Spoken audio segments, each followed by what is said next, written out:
बिस्मिल्लाहिर्रहमानिर्रहीम। अस्सलाम वालेकुम। मैं हूँ खानम अंसार शहज़ादी।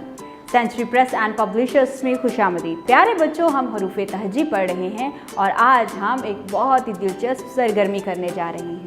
जी हाँ, जो हमने पीछे हरूफ पढ़े हैं उन हरूफ की आज हम सरगर्मी करेंगे। तो आप लोग तैयार हैं? तो खोलें अपनी किताब और हम अपने सबक का आज करेंगे बहुत ही दिलचस्प आगाज़। तो बच्चों, ये आपके सामने आपका सफ़ा है। इसमें सबसे पहले सवाल दिया गया है, दी गई तस्वीर के नाम का पहला हर्फ लिखें। अब मुझे ये बताएं, जैसे कि पहले तस्वीर किसकी है? जी, ये चिड़िया है। तो च हाँ, इसकी इब्तिदाई आवाज़ होगी च। यहाँ पर हम च लिखेंगे। और ये क्या है जी? खरगोश। हाँ, ये है खरगोश। हाँ, इसकी आवाज़ होगी खे। और यहाँ पर ये क्या है जी? ये है जग। और यहाँ पे जीम। Very good. अच्छा, दूसरा सवाल अब करते हैं कंप्लीट। इब्तिदाई शक्ल के नीचे मुकम्मल हर्फ लिखें। हाँ, आपको समझ आ रही है ना ये क्या लिखा हुआ है? बिल्कुल ठीक, ये चे।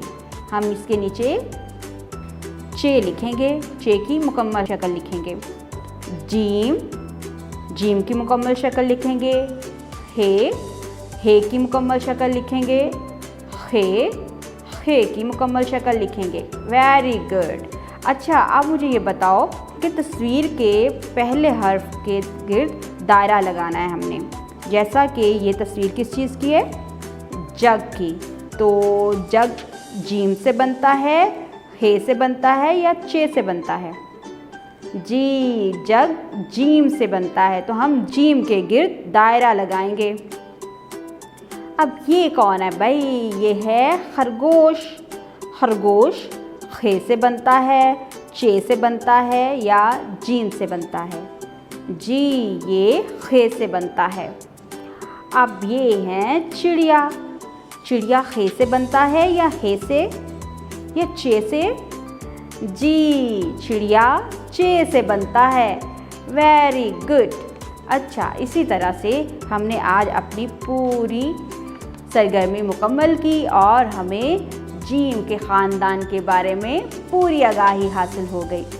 प्यारे बच्चों, हमने इस सबक में अपने पूरे जीम के ख़ानदान के बारे में पढ़ा और एक बहुत ही अच्छी सरगर्मी की है। उम्मीद करती हूँ आपने आज बहुत कुछ सीखा होगा। मज़ीद सीखने और जानने के लिए हमारे साथ रहें और मिलते हैं अगली वीडियो में।